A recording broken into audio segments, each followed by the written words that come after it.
Assalamualaikum warahmatullahi wabarakatuh. Di sini kami kelompok 12 akan membahas tentang menyimak laporan perjalanan. Sebelumnya perkenalkan, saya Muhammad Faizul Mutakin dengan NIM akhir 111. Jadi, menyimak merupakan salah satu keterampilan berbahasa yang sangat penting dalam kehidupan sehari-hari, khususnya dalam dunia pendidikan. Melalui kegiatan menyimak, seorang tidak hanya mendengar informasi, tetapi juga memahami, menafsirkan, dan mengevaluasi pesan yang disampaikan.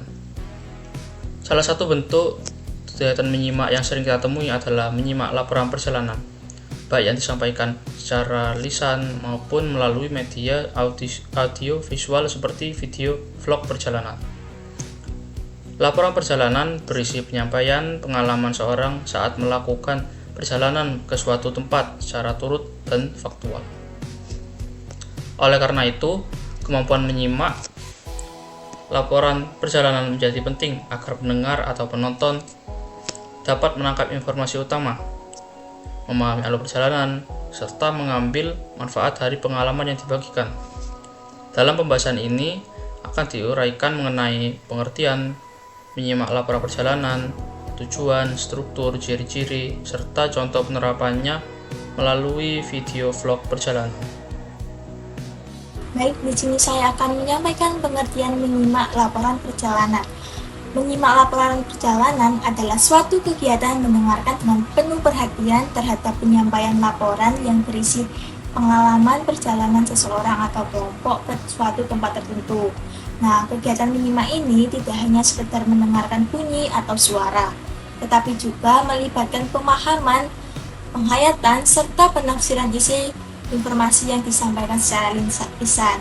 Dalam laporan perjalanan biasanya itu disampaikan berbagai informasi penting seperti tujuan perjalanan, waktu pelaksanaan, tempat yang akan dikunjungi, kegiatan apa yang akan kita lakukan, serta pengalaman yang diperoleh selama perjalanan. Nah, oleh karena itu, kegiatan menyimak laporan perjalanan bertujuan agar pendengar mampu menangkap informasi utama, memahami alur peristiwa secara runtut, dan menyimpulkan isi laporan secara tepat. Menyimak laporan perjalanan juga melatih kemampuan peserta didik dalam menerima dan mengelola informasi secara kritis dan sistematis. Selanjutnya yaitu ada tujuan menyimak laporan perjalanan. Nah, tujuan menyimak laporan perjalanan tidak hanya terbatas pada mengetahui isi cerita perjalanan, tetapi juga memiliki manfaat yang lebih luas. Adapun tujuan menyimak laporan perjalanan antara lain sebagai berikut. Yang pertama ada memperoleh informasi yang lengkap dan akurat. Dengan menyimak laporan perjalanan, pendengar dapat mengetahui berbagai informasi penting mengenai perjalanan, seperti tempat yang dikunjungi, waktu perjalanan, rute yang ditempuh, serta kegiatan yang dilakukan selama perjalanan berlangsung. Nah, yang kedua ada memahami urutan peristiwa perjalanan.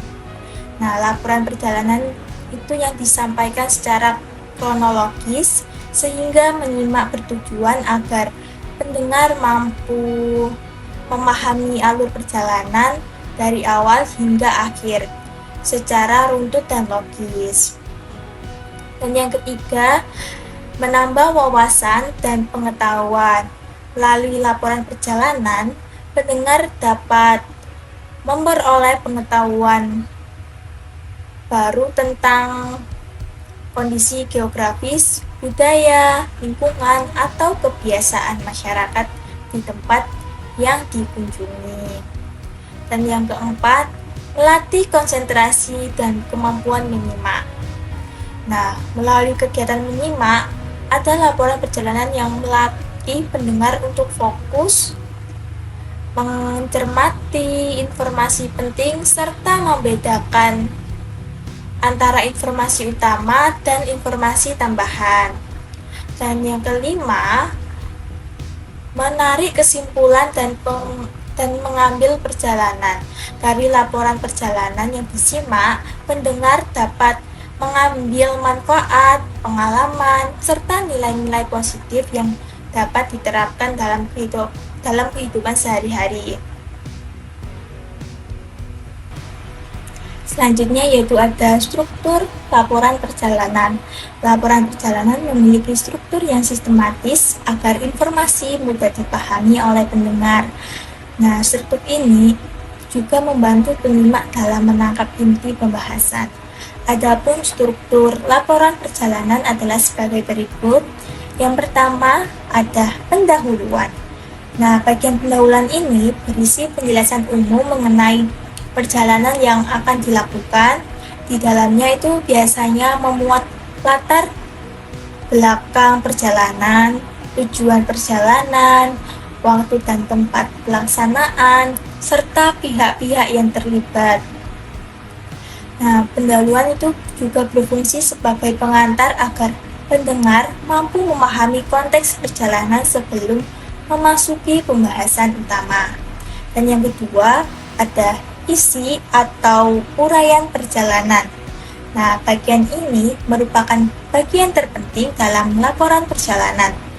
Isi laporannya menjelaskan secara rinci dan runtut mengenai rangkaian kegiatan selama perjalanan berlangsung, mulai dari persiapan, keberangkatan, terus kegiatan inti di tempat tujuan, hingga kejadian-kejadian penting yang dialami.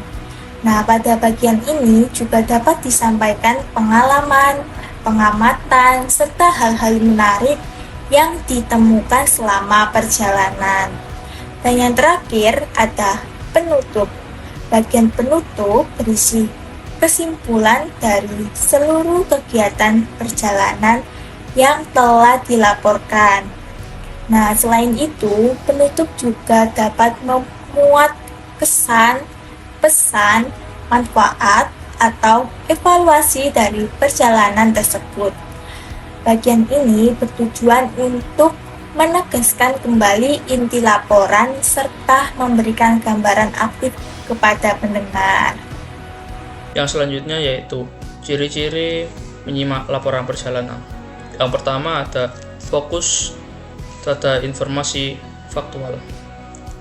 Menyimak laporan perjalanan menuntut pendengar untuk memperhatikan fakta yang disampaikan seperti tempat yang akan dikunjungi, waktu perjalanan, kegiatan, dan peristiwa yang dialami. Yang kedua yaitu memperhatikan urutan peristiwa.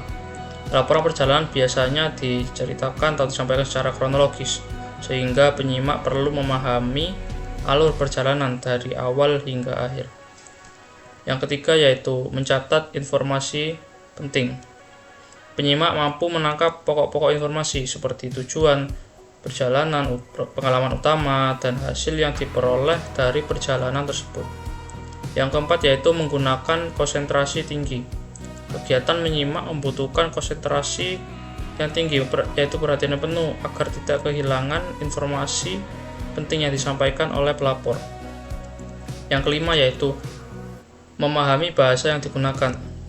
Penyimak harus memahami kosakata, istilah, serta kalimat yang digunakan dalam laporan perjalanan, baik lisan maupun audiovisual. Dan yang keenam, mampu mengidentifikasi tujuan laporan. Penyimak dapat mengetahui maksud atau tujuan laporan perjalanan, misalnya untuk memberi informasi, berbagi pengalaman, atau memberikan edukasi. Yang ketujuh yaitu menunjukkan respon atau tanggapan. Setelah menyimak, pendengar mampu memberikan tanggapan berupa pertanyaan, rangkuman, atau pendapat terkait isi laporan perjalanan.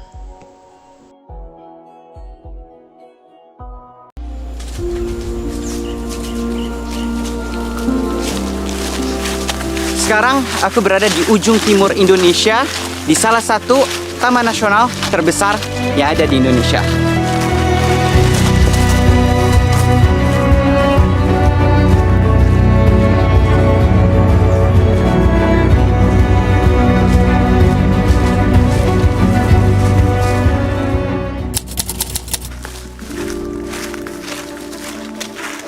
Jadi, Taman Nasional Wasur merupakan habitat untuk satwa-satwa marsupial karena sekarang kita sudah berada di sisi timur Indonesia.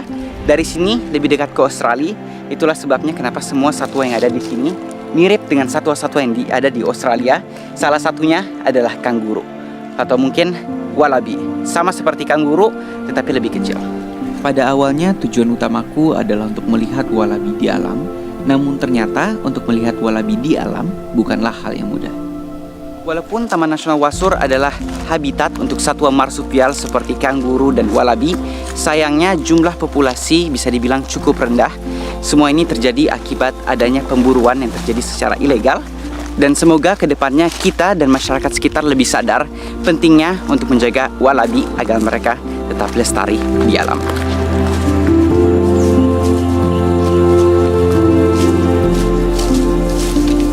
Jadi di Taman Nasional Wasur ini dipenuhi dengan pohon akaliptus atau yang lebih sering dikenal sebagai pohon minyak kayu putih. Terutama yang ini adalah salah satu jenis yang sering dipakai untuk bikin minyak kayu putih. Jadi buat kalian yang dikit-dikit pakai minyak telon, minyak kayu putih, itu semua berasal dari pohon ini.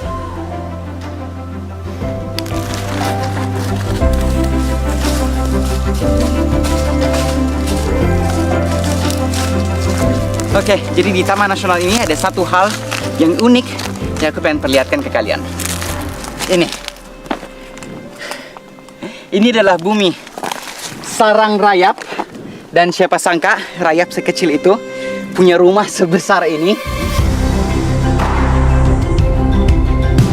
Jadi bumi adalah nama panggilan untuk sarang rayap ini dalam bahasa sini, dan ada ratusan hingga ribuan bumi yang tersebar di seluruh Taman Nasional Wasur. Taman Nasional Wasur menjadi salah satu dari 4 lokasi di dunia di mana kita bisa melihat sarang rayap raksasa. Rayap di sini bisa bikin rumah sampai setinggi 5 meter. Bayangin, 5 meter. Dan ini butuh bertahun-tahun untuk mereka bikin ini semua. Dan katanya sarang rayap itu sering digunakan untuk menjadi identifikasi bahwa lahan di sini kelembapannya pas, atau mungkin bisa dibilang kalau lahannya subur. Kenapa? Karena rayap itu punya tempat spesifik untuk bikin sarangnya. Tidak bisa di tanah yang terlalu kering dan tidak juga bisa di tanah yang terlalu basah. Jadi dia perlu kelembapan yang pas untuk bisa bikin ini semua.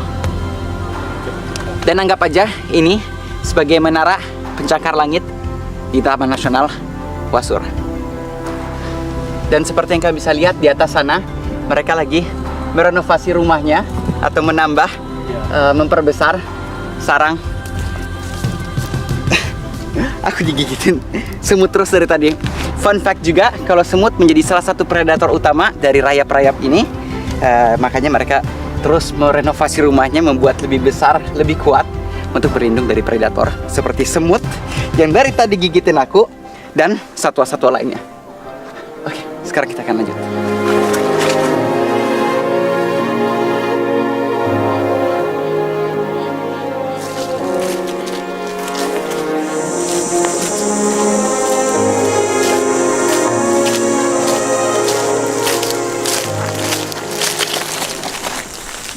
Seperti yang kalian bisa lihat, itu hutannya di sini bekas terbakar.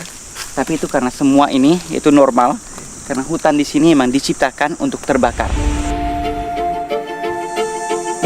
Sini ekosistemnya sangat berbeda dengan di Kalimantan atau di Sumatera. Bukan lahan gambut, melainkan ekosistem savana yang setiap tahun akan terbakar melalui proses alami, salah satunya yaitu petir. Dan justru setelah terbakar akan membantu ekosistem untuk tumbuh jauh lebih subur lagi. Contohnya rumput-rumput akan tumbuh lebih hijau lagi, dan satwa-satwa yang ada di Taman Nasional Wasur punya makanan yang lebih segar. Ya, jadi ini pohon akaliptus. Pohon ini itu memiliki kulit yang berlapis-lapis seperti yang kami bisa lihat. Ini dengan mudah aku bisa kupas, dan ini memungkinkan pohonnya untuk bertahan pada saat adanya kebakaran. Jadi kalian bisa lihat kulitnya terbakar, tetapi batang isi pohonnya itu masih aman. Ya, jadi hutan di sini memang dibikin untuk terbakar, dan setiap tahunnya akan terus terbakar, dan itu malah justru menyuburkan ekosistem yang ada di sini. Jadi sangat berbeda dengan hutan yang ada di Kalimantan atau Sumatera.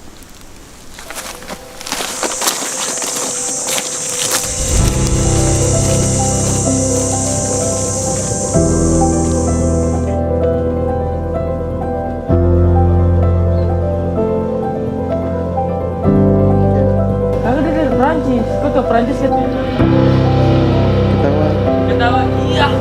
Jadi sekarang kita mengunjungi desa yang ada di Taman Nasional Wasur untuk melihat kehidupan masyarakat yang ada di sini.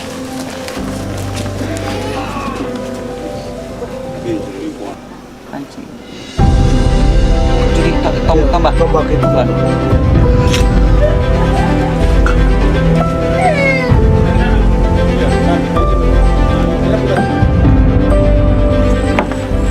Oke, jadi sekarang kita ada di Danau Rawa Biru. Setelah perjalanan yang begitu panjang, kalian bisa lihat belum begitu kelihatan, tapi kelihatan suasananya itu tenang dan indah banget.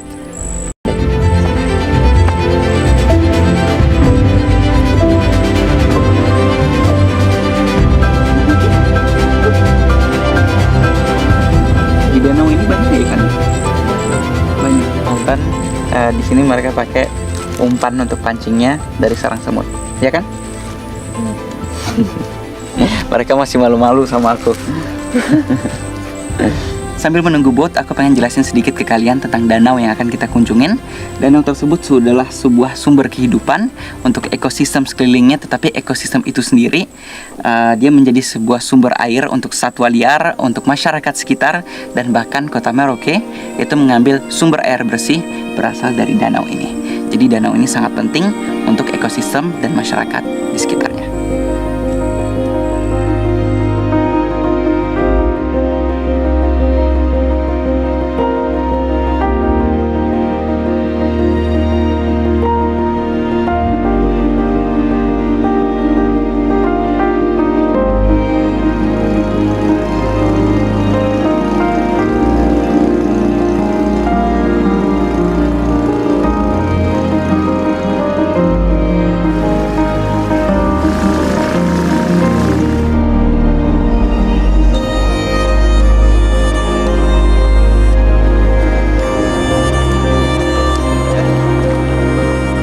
Oke, jadi sudah seharian kita habiskan untuk eksplor Taman Nasional Wasur di Merauke. Cantik banget, kita ada lihat banyak banget hal dari rumah rayap, dan sekarang kita habiskan harinya di danau ini. Dan ya, senang banget pengalaman pertama kali ke Papua. Kita bisa lihat pemandangan yang begitu cantik, pengalaman yang begitu seru. Dan sekarang aku akan lanjut perjalananku menuju destinasi lainnya. Jadi terima kasih banyak buat kalian yang sudah nonton video ini. Sampai ketemu di video berikutnya. Dan ingat untuk tetap lestarikan alam untuk masa depan kita. Bye-bye.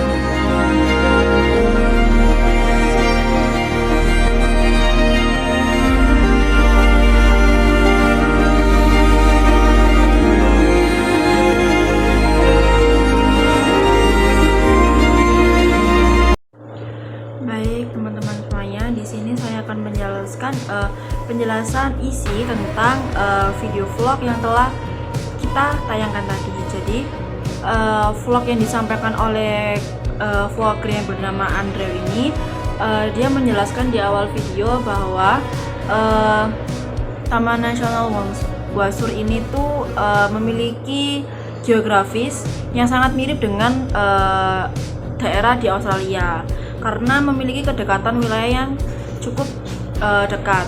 Jadi seperti kita lihat di video tadi juga dijelaskan bahwa satwa-satwanya juga memiliki kemiripan seperti hewan walabi yang sangat mirip dengan kanguru.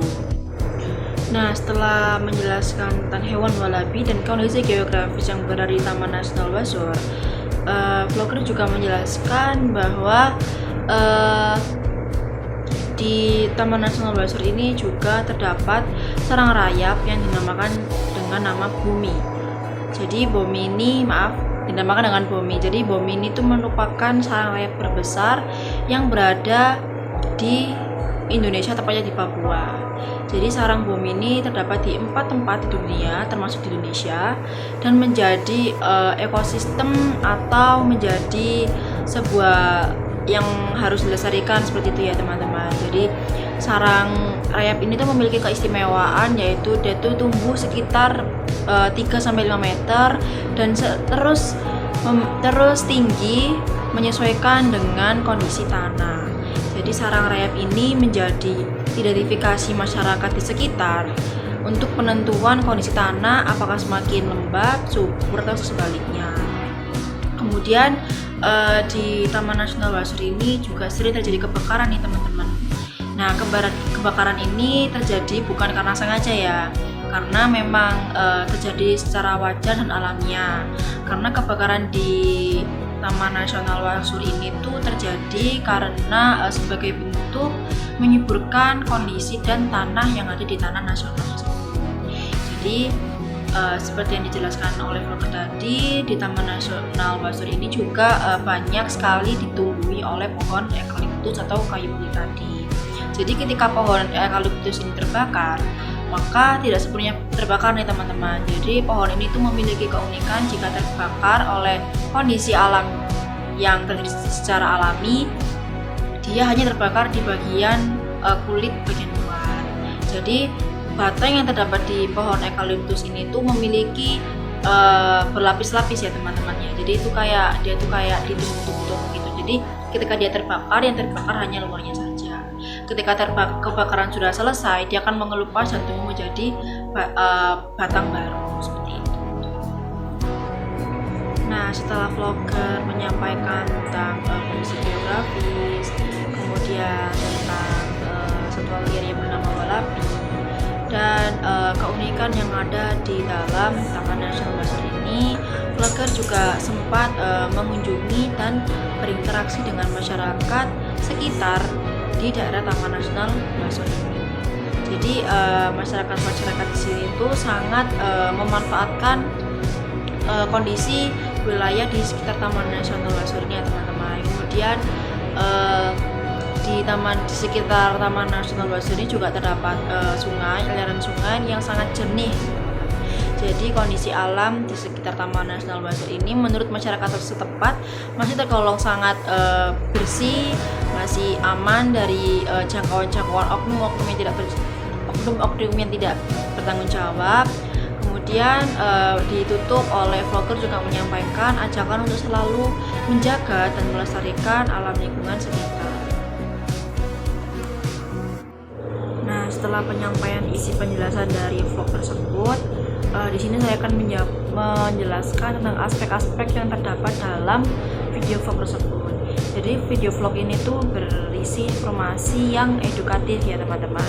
Jadi vlog itu juga menyajikan tentang bagaimana Taman Nasional Wasur ini menjadi vegetasi yang sangat bermanfaat bagi masyarakat sekitar.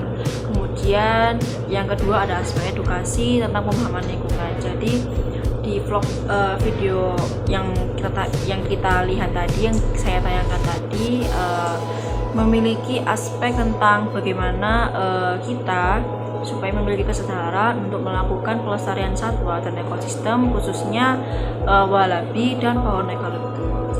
Kemudian dari aspek alur dan kejelasan dapat kita lihat mulai dari awal hingga akhir cukup memudahkan penonton untuk memahami bagaimana maksud dari vlogger tersebut. Kemudian dari aspek bahasa, vlogger juga menggunakan bahasa yang ringan dan mudah dipahami dan tidak terlalu baku, supaya penonton juga memiliki pemahaman yang lebih detail terhadap video vlog tersebut. Kemudian aspek sosial budaya.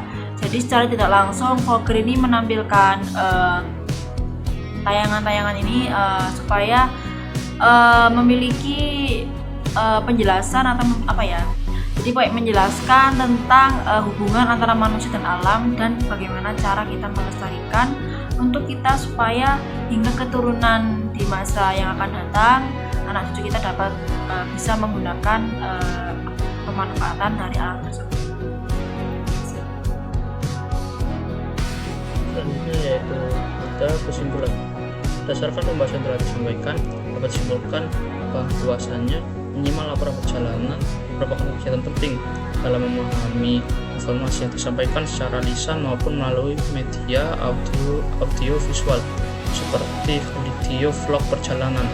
Melalui kegiatan menyimak, pendengar mampu menangkap informasi faktual, memahami urutan peristiwa, serta mengetahui tujuan dan isi perjalanan yang dilaporkan. Dengan menyimak secara sesama, seorang tidak hanya memperoleh pengetahuan baru tentang tempat atau pengalaman, tetapi juga dapat menilai kelengkapan, kejelasan, dan ketepatan penyampaian laporan perjalanan. Demikian pembahasan mengenai menyimak laporan perjalanan. Diharapkan melalui materi ini kemampuan menyimak dapat semakin terasa sehingga peserta didik mampu memahami isi laporan perjalanan dengan baik dan kritis.